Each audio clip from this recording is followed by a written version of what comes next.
ভালো করে আমার কথাটা শুনবেন, যারা দর্শক বন্ধু আছে তাদের উদ্দেশ্যে বলবো, ডেভেলপমেন্ট হয়েছে আইনি লড়াই, মাঠে ময়দানে লড়াই কিন্তু থেকে পিছপা হয়ে গেলে হবে না, এটা মাথায় রাখবেন। তবে হ্যাঁ, মাঠে ময়দানে লড়াইটা শান্তিপূর্ণ গণতান্ত্রিক প্রক্রিয়া হওয়া চাই, কারণ মাঠে ময়দানে থাকতে এই জন্যই বলছি, সেই মাথাটাও যেন দিল্লি পর্যন্ত দেখতে পাই যে কতজন রাস্তায় আছে।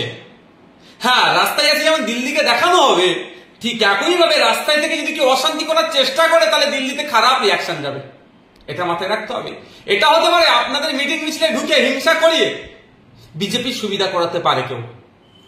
আপনারা মিটিং মিছিলে নামছেন, আপনার অন্যায়ের বিরুদ্ধে রাস্তায় নামছেন, আপনার অন্যায় সংগঠিত করবেন না, আমাদের বিশ্বাস এটা, কিন্তু আপনাদের সজাগ থাকতে হবে। যেমন ভাঙড়ে শান্তিপূর্ণভাবে আসছিল বাসন্তী হাইওয়ের ওপর থেকে, তাহলে কলকাতায় মিছিলে যোগদান করবেন, বাবা সাহেব আম্বেদকরের জন্মদিন উদযাপন করবেন এবং অকামের বিরুদ্ধে প্রতিবাদ মিছিলে অংশগ্রহণ করবেন, সেখানে বিনা প্রয়োজনে লাঠিচার্জ করে মাথা ফাটা ফাটিয়ে দিল, এই ধরনের করবে। কিন্তু আমি অনুরোধ করছি ভিডিও করে রাখবেন, এর বিরুদ্ধে আইনত ব্যবস্থা নেওয়া যাবে। কিন্তু আপনাদের লক্ষ্য রাখতে হবে, এই যদি হিংসার খবর তৈরি করাতে পারে এরা, তাহলে এটা দিল্লিতে এটা ব্যাড ইফেক্ট করবে। সুতরাং দুটো ডেভেলপ হয়েছে মানে এই নয় যে আপনারা বিশাল কিছু জয় হয়ে গেছে, এটা অনেক বাকি, আইনি লড়াই অনেক বাকি, মাঠে ময়দানে লড়াই বাকি। আইনি লড়াই আমাদের অ্যাডভোকেটরা লড়বে, আর মাঠে ময়দানে লড়াইটা আমাদেরকে লড়াই নিতে হবে গণতান্ত্রিক প্রক্রিয়ায়, ধর্মনিরপেক্ষতা বজায় রেখে এবং গণতান্ত্রিক প্রক্রিয়াতে। একটা কথা, এইটা অনেকে গুলিয়ে দেওয়ার চেষ্টা করছে, এটা হিন্দু ধর্মের ব্যাপার নয়, এটা মুসলমানদের শুধু সমস্যা বলে। দেখুন একটা কথা বলি, পার্লামেন্টে দুটো কক্ষে যে ভোট হয়েছে, অর্থাৎ ওয়াকাফ সংশোধনী বিলের বিরুদ্ধে যারা ভোট দিয়েছিলেন তাদের মধ্যে 90% কিন্তু নন মুসলিম ভাইরা, হিন্দু সমাজ, শিখ, জৈন, বিভিন্ন ধর্মের মানুষ আছে, তারাও কিন্তু এই সংশোধনী আইনকে তারা পছন্দ করেনি বলে তারা ভোট দিয়েছে। ইভেন সুপ্রিম কোর্টে যে সমস্ত অ্যাডভোকেটসরা লড়াই করছেন টপ টু বটম পর্যন্ত যে সমস্ত আছেন, তারাদেরও কিন্তু 90% নন মুসলিম অ্যাডভোকেট। তাহলে এই লড়াইটা শুধু মুসলমানদের নয়, লড়াইটা সংবিধান বাঁচানোর লড়াই, লড়াইটা মানুষের মৌলিক অধিকারকে যে কিভাবে খর্ব করাচ্ছে সেটাকে রক্ষার লড়াই, যুক্তরাষ্ট্রীয় পরিকাঠামোকে রক্ষার লড়াই। তাই আমি বলবো, এই লড়াইটা হিন্দু মুসলমানের লড়াই নয়, এই লড়াইটা বিজেপি সরকারের নিয়ে আসা যে আইন, যেটা একটা ধর্মের উপর আঘাত দিচ্ছে, একটা দেশের সংবিধানের উপর আঘাত লাগছে এবং যুক্তরাষ্ট্র পরিকাঠামোর উপরে আঘাত দিচ্ছে, ওই জন্য সেটাকে বাতিলের জন্য লড়াই। আমি আমার কথা বলছি, আমার যে সমস্ত অ্যাডভোকেটসরা আছে তার মধ্যে 7 জনের মধ্যে আরো পরের শুনানিতে কিছু দেখবেন আবার যোগদান হচ্ছে, তার মধ্যে 4 জন নন মুসলিম। এটা ভাবতে হবে আপনাদেরকে, এটা আমাদেরকে গুলিয়ে দিচ্ছে। তারা যদি এটা যদি ধর্মীয় ইস্যু হতো, তারা কেন আসবে ভাই, কেন বসতে থাকবে তারা? এটা ভাবতে হবে। এগুলো আমাদেরকে ভুল বোঝানো হচ্ছে, কিন্তু ভুল বোঝায় তাদের ব্যক্তি স্বার্থ চরিতার্থের জন্য করছে, এগুলো ফাঁদে পা আপনারা কেউ দেবেন না। গত কদিন আগে মুখ্যমন্ত্রী তিনি বলছেন যে ওয়াকআপ শুধু মুসলিমরা করেনি, হিন্দুরাও করেছে। না, এই কথার সাথে আমি একদম ফেলে দিতে পারবো না। আপনি যদি ইতিহাস খুলে দেখেন, এটাই তো আমাদের দেশের বিউটি, আমাদের দেশের এটা মানে মাহাত্ম্য কি।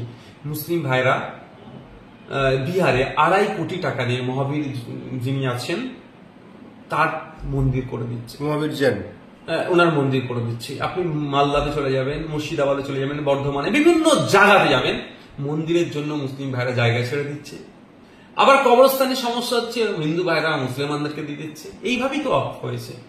এটা যেটা বলছেন যে এটা আমি একদম উড়িয়ে দিতে পারবো না। রাত 2টার সময় ওয়াকআপ বিল পাশ হলো, 48 ঘন্টার মধ্যে রাজ্যসভায় পাশ হলো, 3 দিনের মধ্যে রাষ্ট্রপতি শাসন করে আইন তৈরি হয়ে গেল। তাহলে যে 7 দিন সময় কোর্ট দিল, কি কারণে দিল, কিসের জন্য দিল, একটু যদি খুলে আমার দেখুন। এই বিষয়গুলো নিয়ে অনেক চর্চা হয়েছে, অনেক আলোচনা হচ্ছে। দেখুন, যে লিগ্যাল প্র্যাকটিসে সবসময় মানুষকে বলার সুযোগ দিতে হয়, তো সেই জন্য 7 দিন টাইম দিয়েছে। বেশ কিছু বিষয় কেন্দ্র সরকারের কাছে তারা জানতে চাইছে। অ্যাফিডেভিট বলেন, যদি আমরা সহজে বলি, অ্যাফিডেভিট করে দেবে। 7 দিন টাইম দিয়েছে, সেটা দেবে। আপনি যতটুকু জানলেন এবং ছিলেন সেই জায়গায় উপস্থিত, কি আপনার ধারণা হয় যে সুপ্রিম কোর্ট এই ওয়াকআপ বিলটা টোটাল বাতিল করে দেবে না কারেকশন করে ছেড়ে দেবে? দেখুন, আমি তো সুপ্রিম কোর্টের চিফ জাস্টিস না, আমি তো সবটাই যেগুলো হয়েছে সেগুলো বাতিলের জন্য গিয়েছি। আমার পিটিশনে উল্লেখ আছে এইগুলো বাতিল করতে হবে, কেন করতে হবে, বাতিল করা দরকার, আর কেন করা দরকার বাতিল, সেই জায়গাগুলো আমি দেখিয়েছি। এবার চিফ জাস্টিস যিনি আছেন বা তার অ্যাসোসিয়েট আরো যেসব 2জন স্বনামধন্য বিচারপতি আছেন সুপ্রিম কোর্টের, ওই যে বেঞ্চ আছে, তারা একটার পর একটা হ্যারিং এ যখন শুনবেন দুপক্ষেরই লজিক শুনবে, যুক্তি দেখবে, সংবিধানের মধ্যে কি আছে না আছে, তারপরে একটার পর একটা হবে আলোচনা। আমাদের রাজ্যের মুখ্যমন্ত্রী মাননীয়া তিনি মুসলিম দরদি, সংখ্যালঘু মুসলিম দরদি, এটা অনেকেই বলে থাকে এবং এই মাননীয়াও ক্রেডিট নিয়ে থাকে। কিন্তু নওশাদ সিদ্দিকী বিজেপির দালাল, এটা শাসক দলের কিছু লোক বলে থাকে। সেই নওশাদ সিদ্দিকী সুপ্রিম কোর্টে ছুটলেন, অথচ মাননীয়া তিনি মুসলিমদের যে ইমাম মুয়াজ্জিনদের দেখে আপনার নেতাজি ধরে তিনি বলছেন দিল্লিতে গিয়ে আন্দোলন করুন।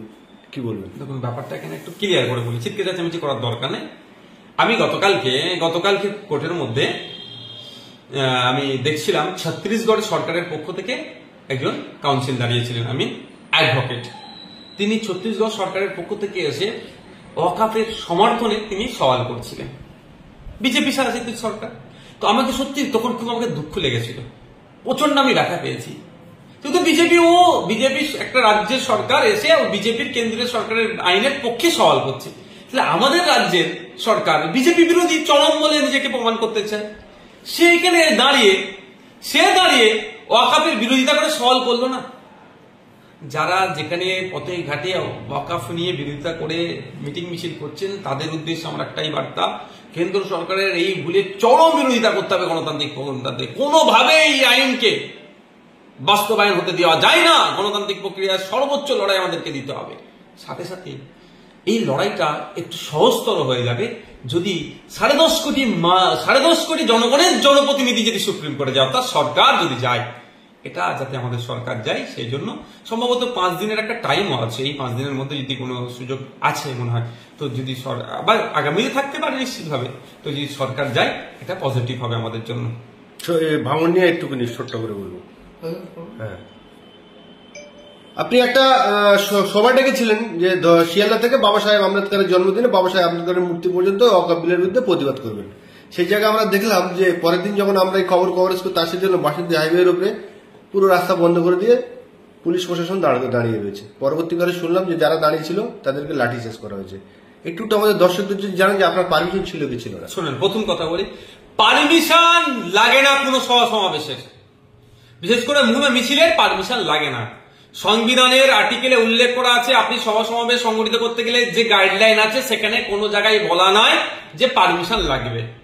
আমরা ইন্টিমেশন দিই, আমরা লালবাজারকে ইন্টিমেশন দিয়েছিলাম অমুক তারিখে ওই জায়গা থেকে বাবা সাহেব আম্বেদকরের পর্যন্ত আমরা একটা শান্তিপূর্ণভাবে বাবা সাহেব আম্বেদকরের জন্মদিন উদযাপন করে ওখানে একটা আমরা ওয়াকফ সংশোধনী আইনের বিরুদ্ধে একটা প্রতিবাদ মিছিল করবো। লালবাজার আমাদেরকে উত্তর দিয়েছে, যেখানে প্রচুর প্রোগ্রাম হ্যান ত্যান অনেক গল্প শুনিয়েছে। আমরা আবার মেল করলাম, ঠিক আছে এখানে অনেক ভিড় আছে, এর পরিবর্তে আমরা জায়গাটা ছোট করে নিচ্ছে, এই জায়গা পর্যন্ত দেবো। তারা মেল করলো, না হবে না, হ্যান হবে না, তা হবে না, অনেক গল্প শোনালো, মানে করতে দেবে না। আমরা আবার প্রোগ্রাম মেল করলাম যে আমরা এখানে করছি, এই জায়গা পর্যন্ত করছি, আমরা